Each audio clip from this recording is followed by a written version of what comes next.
Shalom, Bapak Ibu, Saudara dan Saudari, Sobat Avila yang terkasih dalam Tuhan Yesus. Apa kabar? Luar biasa ya hari ini. Puji Tuhan, bila mana Bapak Ibu, Saudara dan Saudari terus bertekun dalam program 15 menit bersama Avila ini. Itu menunjukkan kalau api semangat untuk membaca dan merenungkan kitab suci terus terjaga. Pada kesempatan kali ini, kita akan merenungkan tema beriman dan berhikmat. Oleh karena itu, mari kita berdoa terlebih dahulu, mohon terang Roh Kudus. Dalam nama Bapa, Putra, dan Roh Kudus. Amin.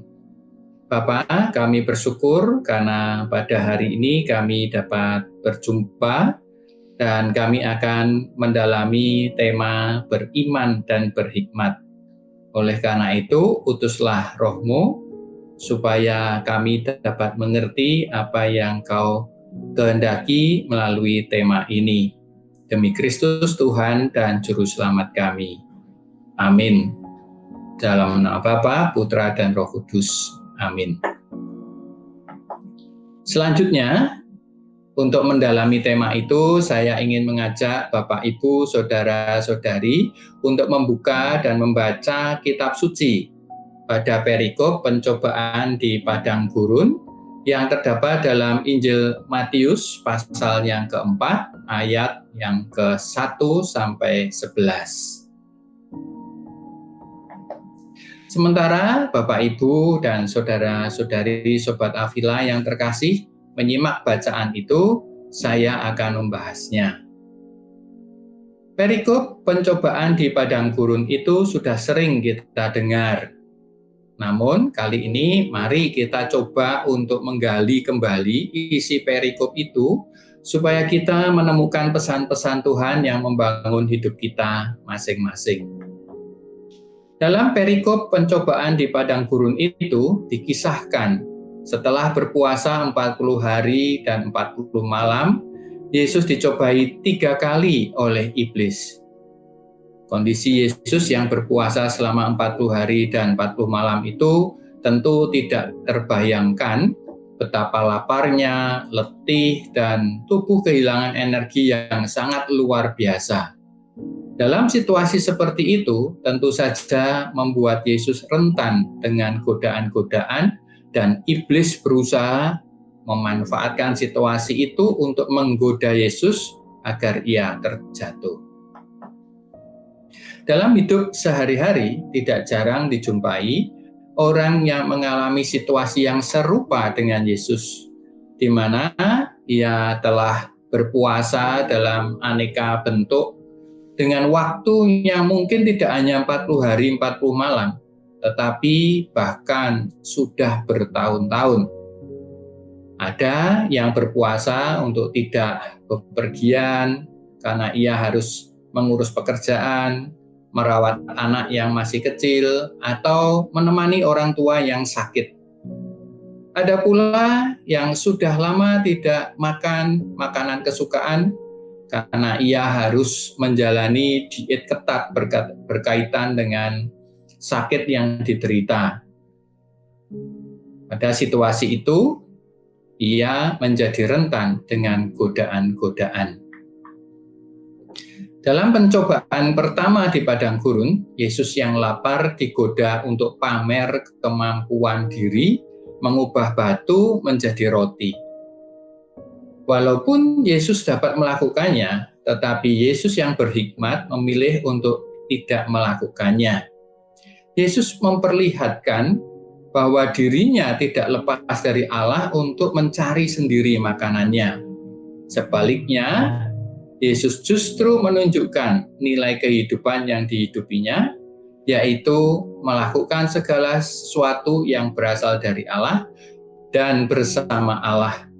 Sehingga ia mengatakan, manusia hidup bukan dari roti saja, tetapi dari setiap firman yang keluar dari mulut Allah.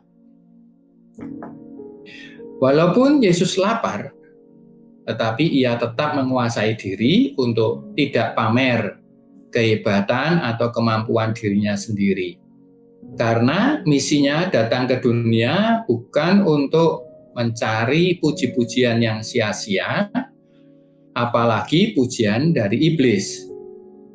Namun ada orang yang mudah terpancing emosi, harga dirinya untuk pamer kemampuan, gaya hidup, harta, jabatan, dan segala sesuatu yang dimilikinya. Hal itu tercermin pada perilaku orang yang sering membagikan potret dari kegiatannya, makanannya, minumannya, belanjanya, atau pakaiannya kepada rekan-rekannya lewat media sosial. Seringkali pembagian foto itu didasari motivasi untuk pamer kepada teman-temannya, supaya ia dipuji dan dikagumi. Selain itu, ia juga ingin membuat teman-temannya berkeinginan melakukan dan menikmati hal yang sama dengan dirinya. Jika kita belajar dari jawaban Yesus, tampak bahwa Yesus sangat berhikmat dan mampu mengendalikan diri supaya tidak pamer kemampuannya untuk mengubah batu menjadi roti. Walaupun ia tentu membutuhkan roti dalam kondisi lapar setelah berpuasa. Dalam suratnya kepada umat di Korintus, 1 Korintus pasal 9 ayat 24-27, Paulus juga mengingatkan kita tentang pentingnya untuk melatih tubuh kita dan menguasainya supaya jangan sampai kita sendiri ditolak. Bapak, Ibu, Saudara-saudari, Sobat Avila, selanjutnya dikisahkan iblis membawa Yesus ke bumbungan bait Allah dan menggoda Yesus untuk kedua kalinya dengan menyentuh harga diri Yesus sebagai anak Allah. Yesus digoda untuk menjatuhkan diri dari bumbungan bait Allah. Bila dalam godaan pertama, Yesus membentengi diri dengan firman Allah yang ditunjukkan dengan kata-kata ada tertulis, maka kini dalam godaan kedua, iblis juga meniru menggunakan firman Allah untuk mempengaruhi Yesus. Kata iblis, ada tertulis mengenai engkau, bahwa ia akan memerintahkan malaikat-malaikatnya dan mereka akan menatang engkau di atas tangannya supaya kakimu jangan terantuk kepada batu. Namun Yesus sadar bahwa hal itu hanyalah jebakan iblis dengan memainkan firman Allah. Yesus tahu bahwa iblis dapat menyamar sebagai malaikat terang. Oleh karena itu, Yesus berkata kepada iblis, ada pula tertulis, jangan engkau mencobai Tuhan Allahmu. Yesus percaya dan membentengi diri dengan firman Allah, tetapi ia juga berhikmat untuk menggunakannya. Yesus tidak ingin mencobai Allah untuk memuaskan keinginan diri sendiri supaya dipandang hebat dan luar biasa. Godaan kedua yang dialami Yesus waktu itu saat ini dialami oleh beberapa orang Katolik.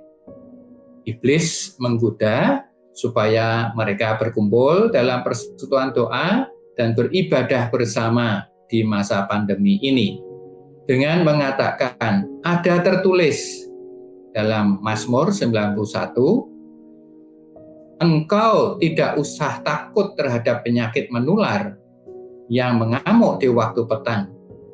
Sebab Tuhan ialah tempat perlindunganmu, malapetaka tidak akan menimpamu.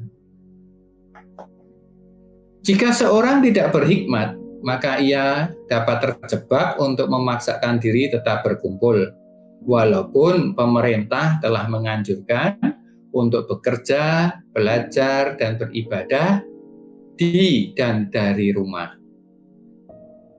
Kembali pada kisah pencobaan di padang gurun. Yesus bukan tidak berani atau kurang beriman. sehingga ia tidak mau menjatuhkan diri dari bumbungan bait Allah. Namun, Yesus tidak ingin menuntut hak perlindungan dari Allah hanya untuk sekedar kepuasan diri supaya dipandang hebat. Yesus juga tidak ingin meminta Allah untuk memuaskan keinginan iblis. Bapak, Ibu, saudara-saudari, Sobat Avila, selanjutnya godaan ketiga dilakukan iblis dengan membawa Yesus ke gunung yang tinggi. Lalu iblis memperlihatkan kepada Yesus semua kerajaan dunia dengan kemegahannya dan menggoda Yesus, katanya, "Semua itu kuberikan kepadamu jika engkau sujud menyembah aku." Meski kondisi yang sangat lapar dan lelah, Yesus tetap menguasai diri, sehingga ia tetap sadar akan martabat dirinya sebagai anak Allah.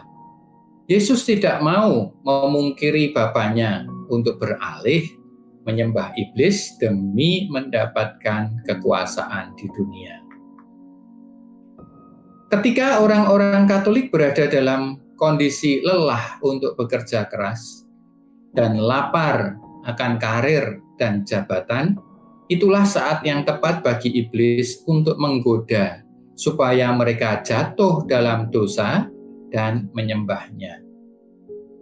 Iming-iming pekerjaan yang enak, karir yang melejit, jabatan yang tinggi, bisnis yang sukses, seringkali menjadikan orang-orang yang lelah kerja keras dan lapar karir dan jabatan itu dengan mudah menggadaikan martabatnya sebagai anak Allah dengan menyembah iblis dan berhalanya.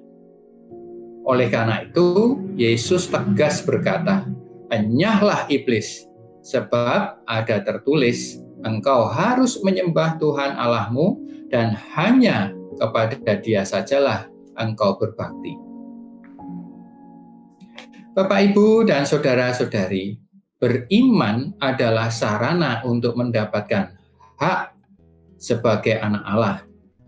Namun, bukan berarti kita berhak untuk mencobai, bahkan meminta Allah untuk memuaskan diri sendiri atau untuk mendapatkan puji-pujian yang sia-sia. Oleh karena itu, beriman juga harus disertai dengan berhikmat, agar senantiasa kita peka dan mampu menimbang motivasi di balik tindakan kita dalam beriman kepada Allah. Namun, karena kelemahan kita, maka kita mudah jatuh dalam godaan iblis. Oleh karena itu, marilah kita berdoa, khususnya juga di masa novena Pentakosta ini, untuk memohon kepada Roh Kudus bersama Bunda Maria dan Gereja, agar kita diberi daya untuk mengendalikan diri dalam berbagai situasi. Sehingga kita mampu membedakan mana yang menjadi tawaran iblis, keinginan untuk berpuas diri, atau yang menjadi kehendak Allah untuk kita lakukan. Jika kita berhikmat dalam bertindak, maka sebagaimana Yesus, malaikat-malaikat Allah akan datang untuk melayani dan membantu kita dalam mewujudkan kehendak Allah dalam hidup ini. Oleh karena itu, marilah kita renungkan apa yang telah kita dalami bersama dan mari kita berdoa. Dalam nama Bapa, Putra, dan Roh Kudus. Amin.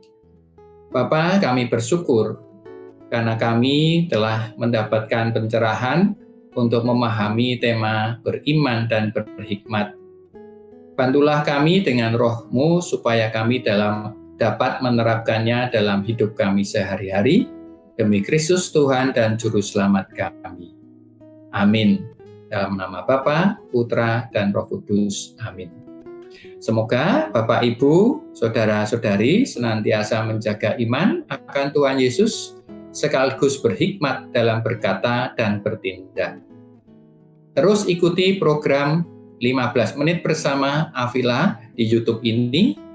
Jangan lupa untuk subscribe, like, dan share kepada rekan-rekan kita. Tuhan memberkati. Amin.